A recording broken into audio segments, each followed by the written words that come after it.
ဒီကနေ့1389ခုတတိကျော်လပြည့်ကျော်တရက်နေ့ဒီကနေ့မှာဦးကျော်မြင့်ဒေါ်ဗမလေးတို့ဤနေအိမ်၌ဥပုဒ်ထွက်ဆုံးကရှင်ဥပုဒ်တဲ့အပရိသတ်တို့အားလည်းဥပုဒ်ထွက်ဆုံးကျွေးမွေးလူတန်းခြင်းဒါဦးကျော်မြင့်တို့ဆိုရင်နှစ်စဉ်တစ်တိုင်းလောက်လာတာနှစ်တည်းတော်တော်ကြာနေခဲ့ပြီအဲ့တော့ဒီဥပင်းဒီလိုတကုသိုလ်ပွဲပဲဦးဇင်းတို့တရားဓမ္မလည်းငယ်မြတ်ရှင်းပြဟောကြားပေးပါမယ်အဲ့တော့ဗာတရားလေးပြောဖို့ဦးဇင်းစိတ်ကူးဖြစ်လဲဆိုတော့အရှင်ကိုတန်ဖိုးထားပါဆိုတဲ့တရားကောင်းတဲ့လေးနဲ့ဟောဖို့စိတ်ကူးဖြစ်မိပါလေအရှင်ကိုတန်ဖိုးထားပါတရားကောင်းတဲ့ကပါတယ်လေအရှင်ကိုတန်ဖိုးထားပါအဲ့တော့အရှင်ဆိုတာဘဝပါပဲနော်ဦးဇင်းတို့ဘဝဟာဘာလဲဆိုအရှင်ပဲဘဝကိုဘာနဲ့တည်ဆောက်ထားတာတော့ဆိုတော့အရှင်နဲ့တည်ဆောက်ထားတာအရှင်နေလည်းပဲတည်ဆောက်ထားတာရေတော့ဆိုရင်နော်စကားတွေပြောတဲ့လေးရှိပါလေနော်တတန်းကလူတတန်းကဘယ်လောက်ပဲရှိတော့တယ်တတန်းဆိုတာဘာလို့လဲအရှင်ကြီးကိုပြောတာပဲတနှစ်တတန်းဆိုတာတနှစ်အရှင်ကိုပြောတာပဲနှစ်နှစ်တတန်းဆိုနှစ်နှစ်အရှင်ကိုပြောတာပဲနော်အဲ့တော့ဥစ္စာစုတ်ကတ်တေတို့တက်ကတ်တေတို့ဆိုတာတော့ထားပါအောင်အဲ့ဒါတွေကတော့နော်ယာတိဥတုနဲ့အယတ်ဒေတာနဲ့အလုတ်အကိုင်းနဲ့နော်တတန်းတွေကတော့အတက်အဆုတ်တွေကတော့ရှိကြတာပါပဲဘုရားလက်ကလည်းပြောမယ်ဆိုရင်60 90 80နေရတဲ့လူတွေရှိတယ်လို့90 100နေရတဲ့လူတွေရှိတာပဲခုခေတ်လည်းအဲ့လိုနေထားပါပဲနော်မြတ်စွာဘုရားဆိုရင်တက်တော်ဘလောက်မှပရိနိဗ္ဗာန်ဆန္ဒတော့တက်တော်80နော်အခုခေတ်လည်းအဲ့လိုနေထားပါပဲ50 60 90 80 90 100နေကြရတာရှိတာပါပဲအဲ့တော့ဘဝဆိုတာအချိန်နဲ့တည်ဆောက်ထားတာ80တန်းဆိုရင်ဟလားအချိန်ပေါ့နှစ်80အချိန်နေခွင့်ရှိတာပေါ့နှစ်80အချိန်နေခွင့်ရှိတယ်အဲ့တော့ဦးဇင်းတို့လူဘဝဟာအချိန်နဲ့တည်ဆောက်ထားတာအချိန်နဲ့တည်ဆောက်ထားတာဖြစ်တဲ့အတွက်ကိုယ်ဘဝလေးကိုရနေတဲ့အချိန်လေးတွေကိုတန်ဖိုးရှိအောင်အသုံးချဖို့လိုအပ်လားမလိုအပ်ဘူးလားတန်ဖိုးရှိအောင်အသုံးချဖို့လိုအပ်တယ်နော်ဘာဖြစ်လို့လဲဆိုတော့ကိုယ်မှာဦးခြင်းတရားနာခြင်းတရားသိခြင်းတရားတွေကဦးဇင်းတို့တို့တခါကြီးတခါကြီးတက္ကမကြီးတို့မှာရှိတဲ့အသက်တွေကိုအမြဲတမ်းမောင်းနေနေတယ်တည်တဲ့စီကိုတွန်းပို့နေတယ်နော်လူတွေလည်းပြောကြပါတယ်တရက်ကုန်သွားရင်တည်ဖို့တရက်နီးလာပြီတဲ့ပြောကြလားမပြောကြဘူးလားပြောကြတာပဲအဲ့ဒါဘာလို့ဆိုတော့ကိုယ်ဘဝဟာအရှင်နဲ့တည်ဆောက်ထားတယ်ဆိုတာကိုဆိုလိုတဲ့သဘောပဲ2ရက်ကုန်သွားရင်2ရက်နီးလာပြီ3ရက်ကုန်သွားရင်3ရက်နီးလာပြီ1နှစ်ကုန်သွားရင်1နှစ်နီးလာပြီတဲ့ကိုယ်တည်ခြင်းကိုအဲ့လိုသတ်မှတ်ထားကြတာပဲနော်အဲ့တော့ကိုယ်ဘဝဆိုတာအရှင်နဲ့တည်ဆောက်ထားလားမတည်ဆောက်ထားဘူးလားအရှင်နဲ့တည်ဆောက်ထားတာတော့င ငါတို့အရှင်ကြီးအများကြီးကြံပါသေးတယ်လို့မထင်နဲ့အရှင်ကြီးအများကြီးကြံသေးတယ်ငါတို့လည်းမတည်သေးနိုင်ပါဘူးနေရအောင်ပါလို့အဲ့လိုကြီးအမြဲတမ်းမတွက်ထားနဲ့နော်တည်ခြင်းတရားဆိုတာဘုရားမြတ်စွာဘုရားကကိုယ်တော်လက်မဆန့်ခင်ဆန့်တော်လက်မကွေးခင်တည်နိုင်လားမတည်နိုင်ဘူးလားတည်နိုင်တာပဲလို့ဦးဇင်းတို့မျက်စိရှိမဲ့ရင်ပြုံးကနေတည်သွားကြတာလေတော်တော်တွေ့ရပါလေနော်ဒီလိုလေးအခုကျွန်တော်ကဥပမာဆိုခေါင်းမှုတယ်ခေါင်းမှုတယ်ပြောပြီးဘာကျမ်းမာရေးမှဖြစ်တဲ့တည်သွားတယ်နော်သူဆိုလည်းဘယ်လောက်ရှိပါတော့60ဝန်းကျင်လောက်ပဲရှိအောင်မှာပေါ့နော်အဲ့တော့အရှင်မကြီးပြုံးကနေတည်နိုင်လားမတည်နိုင်ဘူးလားတည်နိုင်တယ်နော်အဲ့ကြောင့်အရှင်ကိုတန်ဖိုးရှိအောင်အသုံးချရမယ်နော်ဘာလို့တော့ဆိုတော့ဥဆုံးမကြီးဒီခန္ဓာကြီးရလာပြီဆိုရင်ခန္ဓာကြီးကအိုခြင်းနာခြင်းသိခြင်းတရားတွေအဲ့ဒီတရားတွေဟာသူ့အလုပ်တွေလုပ်နေတာပဲနော်ဟိုလေအလုပ်တွေလုပ်နေတယ်နားတဲ့အလုပ်တွေလုပ်နေတယ်သိတဲ့အလုပ်တွေလုပ်နေတယ်နော်ဆိုတော့အိဖြတ်သူဆိုတဲ့သရှင်လေးတွေမှာကြည့်ပါလားခန္ဓာရလာအိုရမှာအဲ့ဒါသူ့အလုပ်ပါခန္ဓာရလာ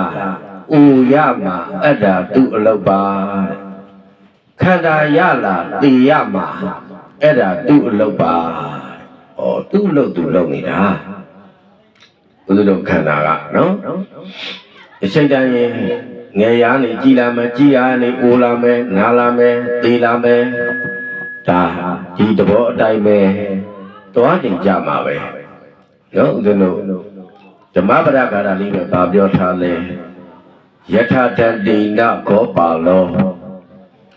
ကာဝောပါစေတိခောစရဧဝံဇရာစမေဇုစအာယုပါဇင်တိပါဏိတံခောပါလောနွားကြောင်းသားတိကာဝောနွားတို့ကိုဒန္တိနဒုံဖြင့်နှင်တံဖြင့်ပေါ့ခောစရဇယတ်တုပါဇင်တိယထာမောင်းနေတကယ်တော့နွားကြောင်းသားဟာနွားတွေကိုနှင်တန်တဲ့ဇကြက်ကိုမောင်းနေတယ်လို့ပဲတဲ့ဧဝံထို့အတူဇရာစဥခြင်းတရားတိ၎င်းဗရဏာစသိခြင်းတရားတိ၎င်းပါဠိနံတတ္တဝါတို့ဤအာယုံအသက်ကိုပါဇင်တိမောင်းနေကြကုန်၏အဲ့တော့နွားချောင်းသားကနွားတွေကိုနှင်တန်တဲ့စကြက်ကိုပေါင်းနေတယ်လို့ပဲတဲ့နော်ဦးဇင်းတို့တို့တခါကြီးတွေတခါမကြီးတွေရဲ့အတက်ကိုဦးဇင်းတို့တို့မရှိတဲ့အိုခြင်းတရားနာခြင်းတရားသိခြင်းတရားတွေကတည်သွင်းစီကိုရောက်အောင်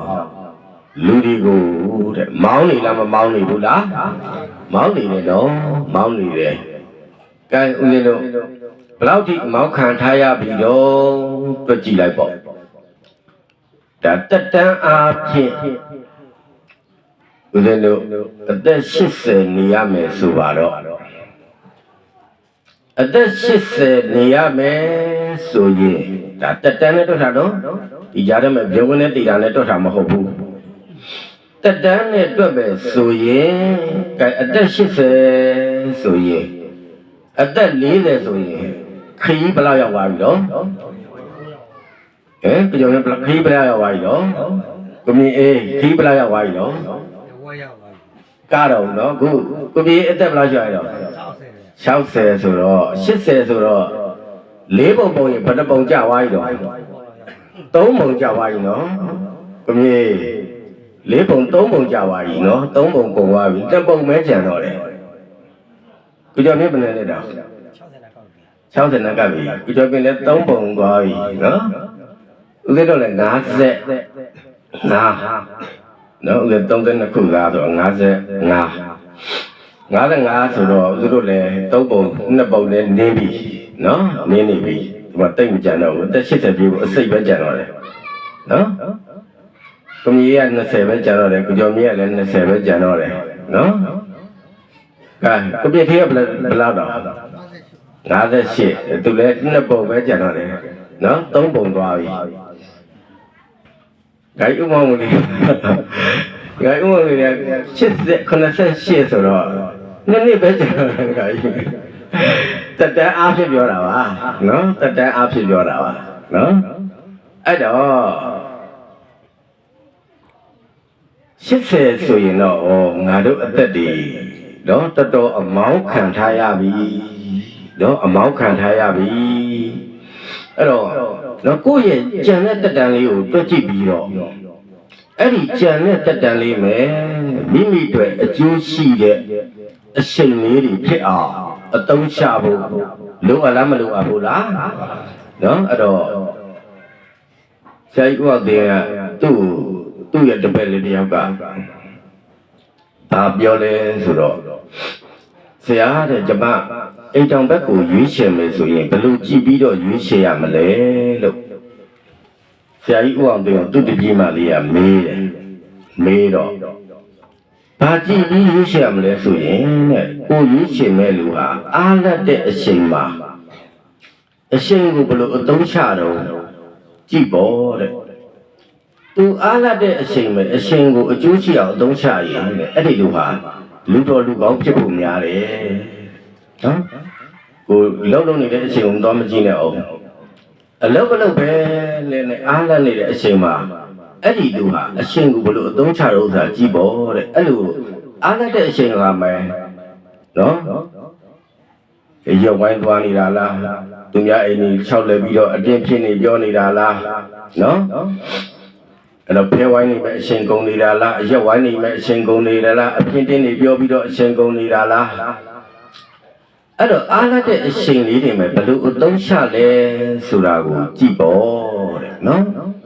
အဲ့လိုကြည့်လိုက်ရင်သူ့ရဲ့ဘဝဟာတိုးတက်လားမတိုးတက်လားကိုရွေးချယ်တယ်လားမရွေးချယ်တယ်လားတိပါပေါ့တဲ့နော်ဆရာကြီး王တင်ကသူ့တပည့်ပါလေးကိုအဲ့လိုအကြံပေးတယ်နော်အဲ့တော့ဦးဇင်းတို့ဘဝဟာအရှင်လေးနဲ့တည်ဆောက်ထားတာဖြစ်တဲ့အတွက်အရှင်ဆိုတာပညာလည်းဖြစ်တယ်နော်အရှင်ဆိုတာပညာလည်းဖြစ်တယ်အရှင်ဆိုတာငွေလည်းဖြစ်တယ်အရှင်ဆိုတာသိက္ခာလည်းဖြစ်တယ်နော်အရှင်နဲ့ငွေတွေကိုလည်းရယူနိုင်တယ်အရှင်နဲ့ပညာတွေကိုလည်းရယူနိုင်တယ်အရှင်နဲ့သိက္ခာတွေကိုလည်းရယူနိုင်တယ်ရယူလို့ရနိုင်လားမရနိုင်ဘူးလားအရှင်နဲ့ယူရတာနော်အမှန်အခုငွေ1000ရဖို့ဆိုရင်တနေ့ကုန်အလုပ်အားနဲ့အချိန်ပေးရမှာလေနော်ငွေ1000ရဖို့အတွက်လုပ်အားနဲ့အချိန်ပေးရလားမပေးရဘူးလားနော်ဘာမှမလုပ်ဖက်နဲ့လေကုန်သွားတာပဲနော်ဘာမှမလုပ်ဖက်နဲ့လေကုန်သွားတာပဲလုပ်ပြီးတော့လေကုန်သွားတာပဲအဲ့တော့ပညာသင်ပြီးတော့လေအချိန်ကြီးကုန်သွားတာပဲမသင်မနဲ့လေကုန်သွားတာပဲအလုပ်လုပ်ရင်လည်းအချိန်ကုန်တာပဲအလုပ်မလုပ်လို့ရင်လည်းအချိန်ကတော့ကုန်နေလားမကုန်နေဘူးလားအချိန်ကုန်နေတယ်နော်ဦးဇင်းတို့တခါကြီးဒီမှာကြီးတွက်ကြည့်ပါအခုငါတို့အချိန်ကြီးဒီနေ့အသက်တွေရှည်လာတာဘလူတွေနဲ့အချိန်ကြီးကုန်လာခဲ့တာလေပညာတွေသင်ပြီးတော့အချိန်ကုန်နေတာလားစီးပွားတွေရှာပြီးတော့အချိန်ကြီးကုန်နေတာလားအလဟတ်တတ်တွေဖြုံးပြီးတော့အချိန်ကြီးကုန်နေတာလားမေးကြည့်လိုက်နော်အဲ့တော့ကိုရှာဖွေပြီးတော့ကုန်တဲ့အချိန်တိုင်းပဲကိုရနေမှာနော်ကိုကဥစ္စာတွေရှာစုပွေစုဆောင်ပြီးတော့အချိန်ကြီးကုန်ရင်အဲ့ဥစ္စာရှင်တွေဖြစ်နေမှာပေါ့ပညာတွေရှာပြီးတော့အချိန်ကြီးကုန်ရင်ပညာရှင်တွေဖြစ်နေမှာပေါ့နော်ဘာပညာမှမရှာခဲ့ရင်လည်းဘာပညာမှတတ်မှာမဟုတ်ဘူးနော်ဘာပညာမှတတ်မှာမဟုတ်ဘူးအဲ့ဒါကြောင့်အချိန်ဟာတန်ဖိုးရှိလားတန်ဖိုးမရှိဘူးလားတန်ဖိုးရှိတယ်အဲ့ဒီတန်ဖိုးရှိတဲ့အချိန်လေးတွေကို အကျိုးရှိအောင်အသုံးချဖို့လိုအပ်လားမလိုအပ်ဘူးလားအသုံးကြအောင်အသုံးချဖို့လိုအပ်တယ်တဲ့နော်အသုံးကြအောင်အသုံးချဖို့လိုအပ်တယ်အဲ့တော့ကြာရှိနေတဲ့အချိန်လေးဟာဦးဇင်းတို့တွေဒီကားကြီးတွေမာကြီးတွေအတွက်နော်ပြောမယ်ဆိုရင်မိမိသူတစ်ပါးအကျိုးများတဲ့လောက်ရတွေလုပ်ပြီးတော့အရှင်ကုန်ကြမယ်ဆိုရင်အကျိုးများတဲ့လားမပြနိုင်ဘူးလားမိမိသူတစ်ပါးအကျိုးများတဲ့လောက်ရတွေနဲ့အရှင်ကုန်မယ်ဆိုရင်အဲ့ဒီလူဟာအကျိုးရှိတဲ့လူဖြစ်သွားပါပေါ့နော်အကျိုးရှိတဲ့လူဖြစ်သွားမှာပေါ့မိမိသူတစ်ပါးအကျိုးမများတဲ့လောက်ရတွေနဲ့အရှင်ကုန်ရင်အဲ့ဒီလူဟာအကျိုးမဲ့တဲ့လူဖြစ်သွားမှာပေါ့နော်အကျိုးမဲ့တဲ့လူဖြစ်သွားမှာပေါ့နော်အဲ့တော့ပြောပဲဆိုရင်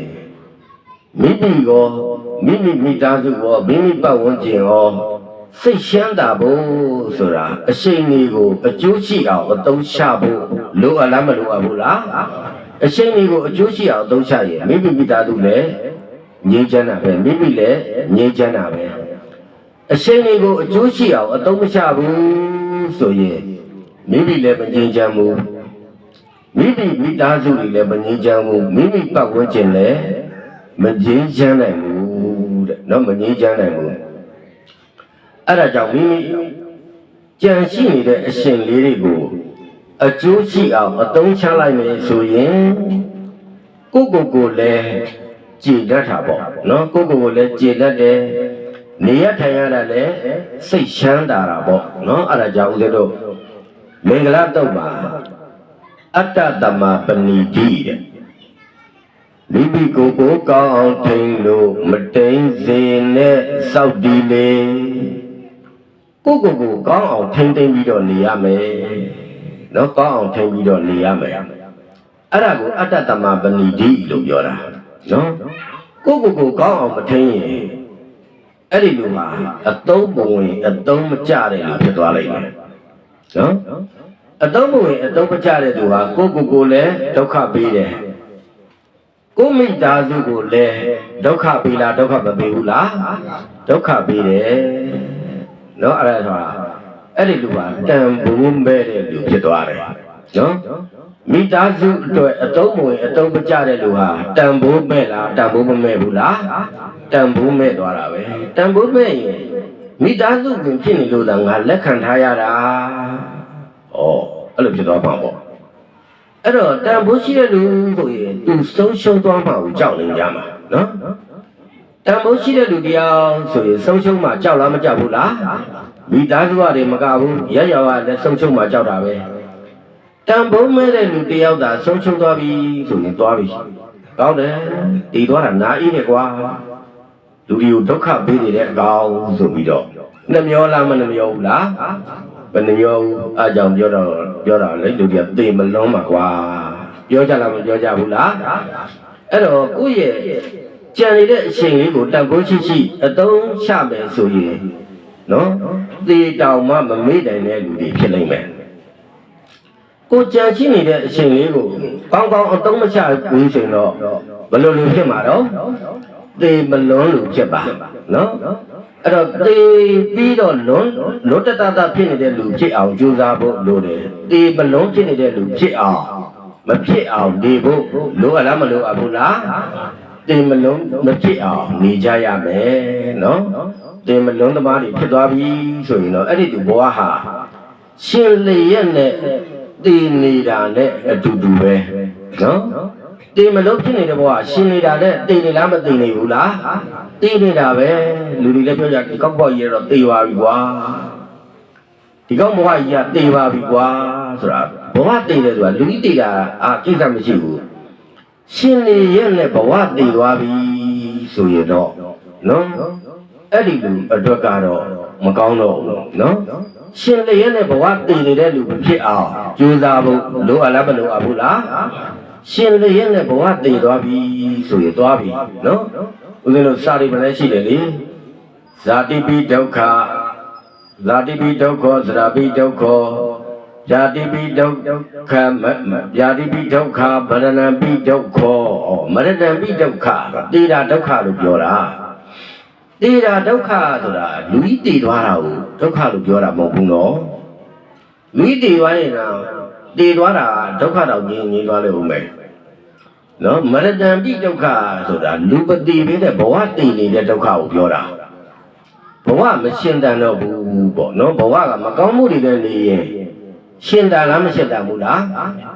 မရှင်းတန်တော့ဘူးနော်မကောင်းမှုတွေနဲ့လူဘဝမရှင်းတန်တော့ဘူးပေါ့နော်မရှင်းတန်နေတော့အဲ့ဒီလူဟာတန်ဖိုးမဲ့သွားလားတန်ဖိုးမမဲ့သွားဘူးလားတန်ဖိုးမဲ့သွားတယ်အဲကြောင့်ဆရာကြီးဦးအောင်တင်ကတန်ဖိုးကိုဘယ်လိုတွက်ပြလဲအောင်ဆိုတော့လူအပေါင်းလှုပ်အားညီမြခြင်းတန်ဖိုးလူအပေါင်းလှုပ်အားလူကိုလှုပ်အားနဲ့ပေါင်းလိုက်ရင်တဲ့ညီမြခြင်းတန်ဖိုးထွက်လာလားမထွက်လာဘူးလားတန်ဖိုးထွက်လာတာပေါ့အရှင်ကိုကောင်းကောင်းအသုံးချတဲ့လူကလှုပ်အားရှိတယ်လှုပ်အားရှိတဲ့လူဟာတန်ဖိုးထွက်လာလားမထွက်လာဘူးလားတန်ဖိုးထွက်လာတယ်အဲကြောင့်လူအပေါင်းလှုပ်အား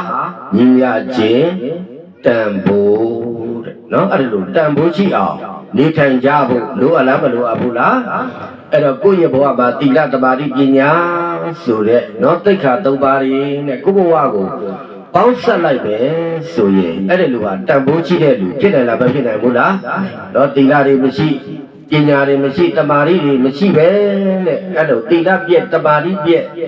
ပညာပြက်တဲ့လောက်ရတဲ့လူပေါင်းထားပြီးဆိုရင်အဲ့ဒီလူကလည်းတိလပြက်တဲ့လူတမာတိပြက်တဲ့လူပညာပြက်တဲ့လူဖြစ်နေပြီလေတိလတမာတိပညာမှမရှိဘူးဆိုရင်အဲ့ဒီလူဟာတန်ဖိုးရှိနိုင်ပါမလားတန်ဖိုးမရှိနိုင်ဘူးအဲ့တော့တိလလည်းရှိတမာတိလည်းရှိပညာလည်းရှိတဲ့နော်တိလတမာတိပညာတွေနဲ့ကိုယ့်ဘဝကိုပေါင်းဆက်လိုက်ပဲဆိုရင်အဲ့ဒီလူဟာတန်ဖိုးရှိတယ်လားမရှိနိုင်ဘူးလားတန်ဖိုးရှိတယ်လေအဲ့ဒါကြောင့်ဦးဇင်းတို့ဘဝတည်ဘာနဲ့တည်ဆောက်ထားတာလဲအရှိန်နဲ့တည်ဆောက်ထားတာ